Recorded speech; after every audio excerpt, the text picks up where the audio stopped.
Bharatiya Janata party ప్రవేశపెట్టిన పల్లెకు పోదాం కార్యక్రమంలో భాగంగా నిజామాబాద్ జిల్లా ఎడపల్లి మండలం చాన్కంపేట గ్రామంలో భాజపా రాష్ట్ర కార్యదర్శి పల్లె గంగారెడ్డి గ్రామస్తులను మహిళలను కలిసి కేంద్ర ప్రభుత్వం ప్రవేశపెట్టిన పథకాల గురించి తెలియజేసి ఎలా లబ్ధి పొందాలో వివరించారు. ఈ సందర్భంగా పల్లె గంగారెడ్డి మీడియాతో మాట్లాడుతూ కేంద్ర ప్రభుత్వం ప్రవేశపెట్టిన పథకాలు ప్రజలందరూ సద్వినియోగం చేసుకోవాలని, ఈ కార్యక్రమంలో భాగంగా భాజపా నాయకులు కార్యకర్తలు ప్రతి ఒక్కరూ ప్రతి ఇంటికి వెళ్లి ప్రజలందరినీ కలిసి పథకాల గురించి వివరించి పథకాల ద్వారా ప్రతి ఒక్కరూ లబ్ధి పొందేలా చేయాలనే ఉద్దేశంతో పల్లెకు పోదామనే కార్యక్రమాన్ని మోదీ ప్రవేశపెట్టారని వారు తెలిపారు. ఈ కార్యక్రమంలో రాష్ట్ర కార్యవర్గ సభ్యులు వడ్డి మోహన్ రెడ్డి, అసెంబ్లీ కన్వీనర్ శ్రీధర్, మండల అధ్యక్షులు కోలా ఇంద్రకరణ్, సీనియర్ నాయకులు ఉప్పు సురేష్, సూర్యనారాయణ, ఎడపల్లి మండల ప్రధాన కార్యదర్శి చిక్కెల సృజన్, గెంటి శ్రీనివాస్, మహిళా మోర్చా మండల అధ్యక్షులు ఉప్పు గంగలత, కిసాన్ మోర్చా మండల అధ్యక్షులు విజయ్, మండల ఉపాధ్యక్షులు కోటేష్, ఓబీసీ మోర్చా జిల్లా ఉపాధ్యక్షులు ప్రవీణ్, బీజేవైఎం ఎడపల్లి ప్రధాన కార్యదర్శి మదన్, ఐటీ మరియు సోషల్ మీడియా మండల కన్వీనర్ సాయి, ప్రణయ్, అరుణ్, కార్యకర్తలు తదితరులు పాల్గొన్నారు. భారతీయ జనతా పార్టీ తెలంగాణ రాష్ట్రంలో 5వ తేదీ నుంచి 8వ తేదీ వరకు, దేశవ్యాప్తంగా 5వ తేదీ నుంచి 11వ తేదీ వరకు గావ్ చలో ఘర్ చలో అనేటువంటి కార్యక్రమాన్ని తీసుకోవడం జరిగింది. మాన్య జాతీయ అధ్యక్షులు నడ్డా గారి ఆదేశం మేరకు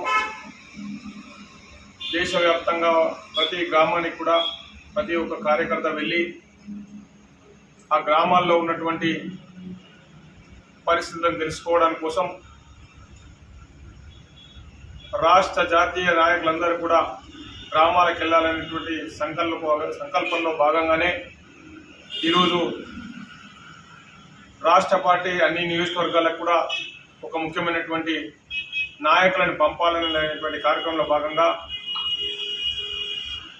భారతీయ జనతా పార్టీ రాష్ట్ర కార్యదర్శి నేను బోధన్ నియోజకవర్గానికి నన్ను పంపడం జరిగింది. బోధన్ నియోజకవర్గంలో భాగంగా జాన్కంపేట గ్రామాన్ని ఈరోజు ఎంచుకోవడం జరిగింది. ఈ గ్రామానికి వచ్చి 24 గంటలు ఈ గ్రామంలో ఉండి ఈ గ్రామంలో ఉన్నటువంటి అన్ని వర్గాల ప్రజల్ని కలుసుకొని వాళ్ళ సమస్యలు తెలుసుకొని ఆ సమస్యల పరిష్కారం కోసం ఏ విధంగా ముందుకెళ్లాలనేటువంటి సంకల్పంలో భాగంగానే గావ్ చలో ఘర్ చలో పల్లెకు పోదాం, ప్రతి వ్యక్తిని కలుద్దాం అనేటువంటి కార్యక్రమం ఇది.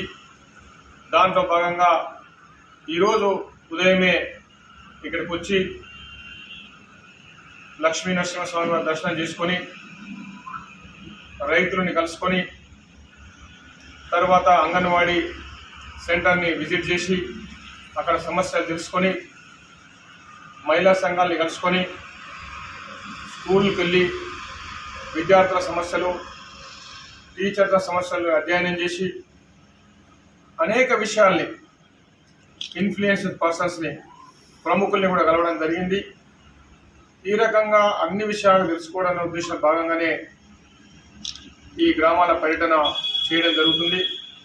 ఈ గ్రామంలో పార్టీ కార్యకర్తల పరిస్థితి, బూత్ వ్యవస్థ పరిస్థితి, ఈ గ్రామంలో కేంద్ర ప్రభుత్వం ద్వారా వచ్చినటువంటి పథకాలు లబ్ధిదారులకు సరిగా పొందినాయా లేదా, ఇంకా కేంద్ర ప్రభుత్వ పథకాలు కూడా తెలియనటువంటి వాళ్ళు ఎవరైనా ఉన్నారా, వాళ్ళు ఉంటే వాళ్ళకు వెంటనే ఈ పథకాలను తెలియజేయాలనేటువంటి సంకల్పం. మొన్న వికసిత్ భారత్ కార్యక్రమంలో ఈ గ్రామానికి కేంద్ర ప్రభుత్వ వ్యాన్ వచ్చినప్పుడు దాంతోపాటు అధికారులు వచ్చినప్పుడు అనేక మంది అప్లికేషన్స్ ఇవ్వడం జరిగింది. మేము ఇక్కడికి వచ్చిన తర్వాత, మేము చూసిన తర్వాత, మనం తెలుసుకున్న తర్వాత ఆ విషయాలను మన దృష్టికి రావడం జరిగింది. వాళ్ళందరి సమస్యల పరిష్కారం ఒకటి.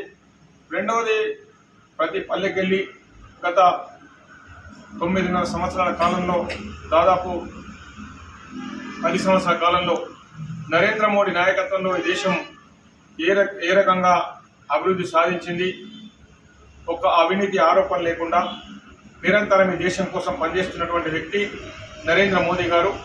ఈ దేశంలో ఏ ఒక్క చిన్న ఇబ్బంది కలగకూడదు, ఈ దేశాన్ని విశ్వగురువు చేయాలన్న సంకల్పంతో రోజుకు 18 గంటలు కష్టపడుతూ ఈ దేశంలో సంపద సృష్టించి ఆ సంపదను పేద ప్రజలకు ఏ విధంగా అందించాలన్న లక్ష్యం,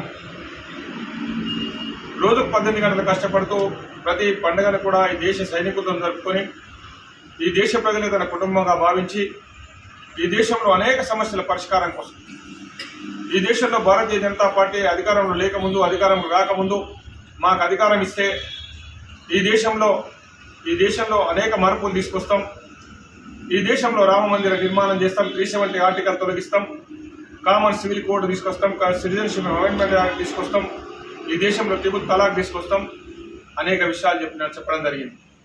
ఆ రోజు చెప్పినప్పుడు అనేక మంది ఇవన్నీ సాధ్యమా, ఇవి సాధ్యమవుతాయా, ఇవి చేస్తారా, బీజేపీ వాళ్ళు ఓట్ల కోసమే చెప్తుండ్రు తప్పితే ఇవి సాధ్యమయ్యేటి కావాలనేటువంటి విషయం చెప్పడం జరిగింది. కానీ భారతీయ జనతా పార్టీ ఏది చెప్తుందో అది మాత్రమే చేస్తుంది. 370 ఆర్టికల్ తీసేస్తే కాశ్మీర్లో ఏమవుతుంది, ఈ దేశంలో అగ్నిగుండం అవుతుంది, ఒక వర్గం ఏదో చేస్తుందనేటువంటి విషయంలో అనేక అపోహలు సృష్టించడం జరిగింది. కుహానా మేధావులు, కుహానా లౌక్యవాదులు.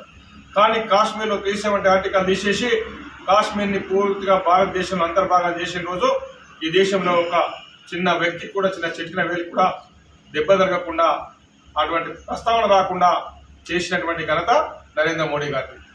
ఈ దేశంలో రామ మందిరం పేరు చెప్పినప్పుడు రామ మందిరం నిర్మాణం సాధ్యమవుతుందా, ఆ సాధ్యం కాని పని అనేటువంటి విషయాలు మాట్లాడారు. కానీ 1991లో ఏ రామ మందిర శిల్లకు పూజలు చేసి పంపించినామో 2021లో అదే రామ మందిరానికి నిధి సేకరణ కూడా చేయడం జరిగింది. అదే 2024లో అదే భవ్యమైనటువంటి రామ మందిరంలో నరేంద్ర మోదీ గారు రామ్ లల్లాకు పూజలు చేస్తుంటే ఆ కార్యక్రమాన్ని గ్రామాన లైవ్తో ప్రజలందరూ తిలకిస్తూ ఆ రోజు ప్రతి గ్రామంలో కూడా పండుగ చేసుకోవడం జరిగింది. అదేవిధంగా సిటిజన్షిప్ అమెండ్మెంట్ యాక్ట్ విషయంలో దేశంలో ఎన్ని ఇబ్బందులు జరిగినా, ఎన్ని రకాల ఆటంకాలు సృష్టించాలనుకున్నా సిటిజన్షిప్ అమెండ్మెంట్ యాక్ట్ తీసుకొచ్చినాం, దాన్ని ఇంప్లిమెంటేషన్ కూడా చేస్తున్నాం.